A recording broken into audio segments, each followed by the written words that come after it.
ಕರ್ನಾಟಕದ ಕೊಪ್ಪಳದ ಹತ್ತಿರ ಇರುವ ಒಂದು ದೊಡ್ಡ ಸ್ಟೀಲ್ ಕಾರ್ಖಾನೆ. ಇಲ್ಲಿ ಪ್ರತಿದಿನವೂ ಏಳುತ್ತಿರುವ ಕಪ್ಪು ಹೊಗೆ, ಇಲ್ಲಿಂದ ಹೊರಬರುವ ಧೂಳು, ಸುತ್ತಮುತ್ತಲಿನ ಪರಿಸರದ ಮೇಲೆ ಪರಿಣಾಮ ಬೀರುತ್ತಾ ಇದೆ.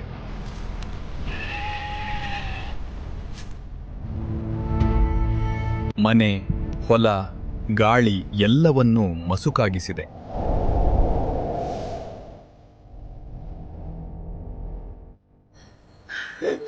ಇಲ್ಲಿನ ಜನರು ಉಸಿರಾಟದ ಸಮಸ್ಯೆ ಅನುಭವಿಸ್ತಾ ಇದ್ದಾರೆ.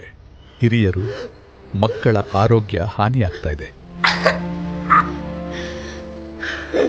ಮಕ್ಕಳು ಕೂಡ ಮುಖ ಮುಚ್ಚಿಕೊಂಡು ನಡೆಯುವ ಪರಿಸ್ಥಿತಿ ಬಂದಿದೆ.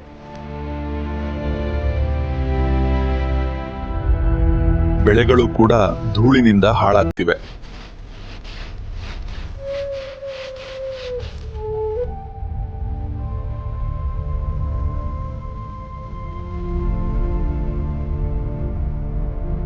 ಇದಕ್ಕೆ ಪರಿಹಾರವೇನು? ನಾವೆಲ್ಲ ಏನ್ ಮಾಡಬೇಕು?